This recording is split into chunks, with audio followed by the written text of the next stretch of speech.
into the stunning. As we continue into the city and you look to your right, you will see Queen Elizabeth Gardens, the River Avon, and you will get some better views of the cathedral.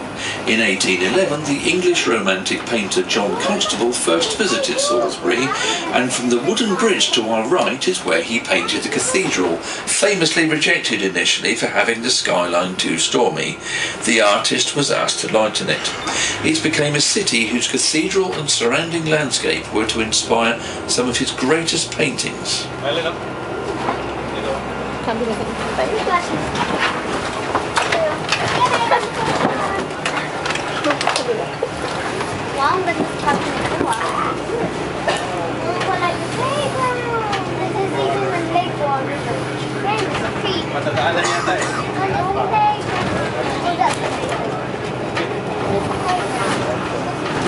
As we approach the bridge, on the right-hand side of the road you will see Church House, which is now a beautiful, tranquil building on the banks of the River Avon. At one time it was the home of a wealthy merchant. Then in 1638 it became the city's workhouse, and this was its use for more than 200 years. Now owned by the Church of England, it houses the offices of the Diocese of Salisbury.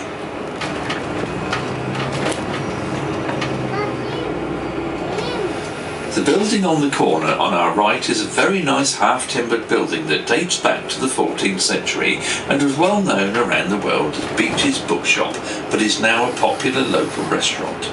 It was here that the Italian Lombard merchants, the moneylenders, set up shop in the medieval period. As we pass through the traffic lights and looking to your right, you will see the High Street Gate, the main entrance to the cathedral. We will tell you more about this on the way back from Stonehenge.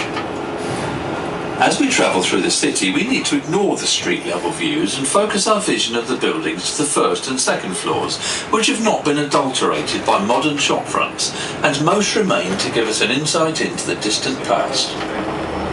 Travelling through the traffic lights, it's worth noting that the street names in a medieval city reflect the trades that were carried out there, and Salisbury is no exception.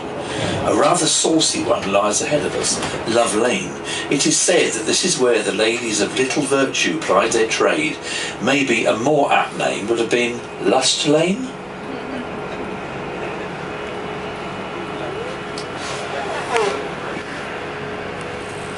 The White Hart on our right, just after the traffic lights, whose main entrance is in St John Street, which we will be passing shortly, is described by Charles Dickens in his novel Martin Chuzzlewit, which was published in 1843. If you look up to the roof, you will see its large effigy of a magnificent white hart high on the skyline, hart being an archaic word for a mature stag. There are still many inns and pubs in England that sport a sign of the White Hart, and it is the fifth most popular name for a pub in this country.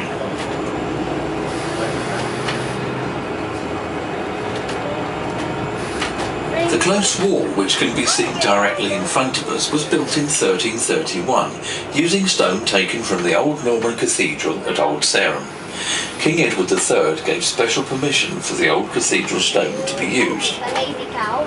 Only 3 public entrance gates were made in the wall, although there is a private gate for the bishop's use only.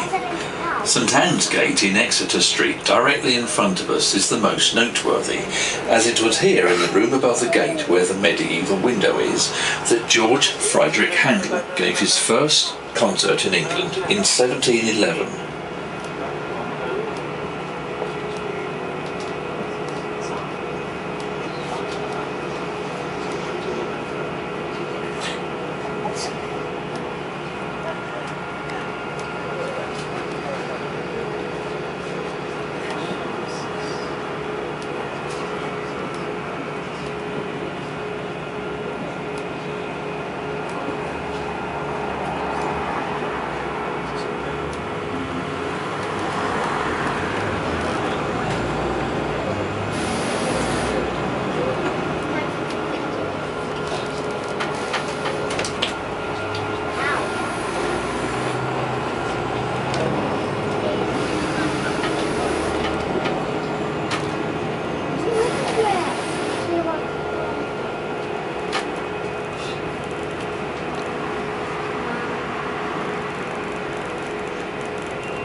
As we turn left here, we can tell you that for more than 600 years, canals and open conduits ran through many of the streets in the centre of Salisbury.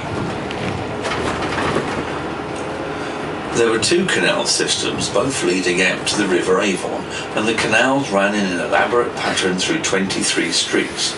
Unfortunately, these canals became little more than smelly open sewers, and by Victorian times they had become a dangerous health hazard, with waterborne diseases such as cholera and typhoid causing health epidemics. However, it was not until 1875 that the last canal was filled in. At one time, Salisbury was known as the Venice of England. And here we are, its name today, New Canal. It's the only reminder of its watery past. There are 5 rivers that flow into Salisbury. They are the Avon, the Bourne, the Ebble, the Nadder and the Wylye.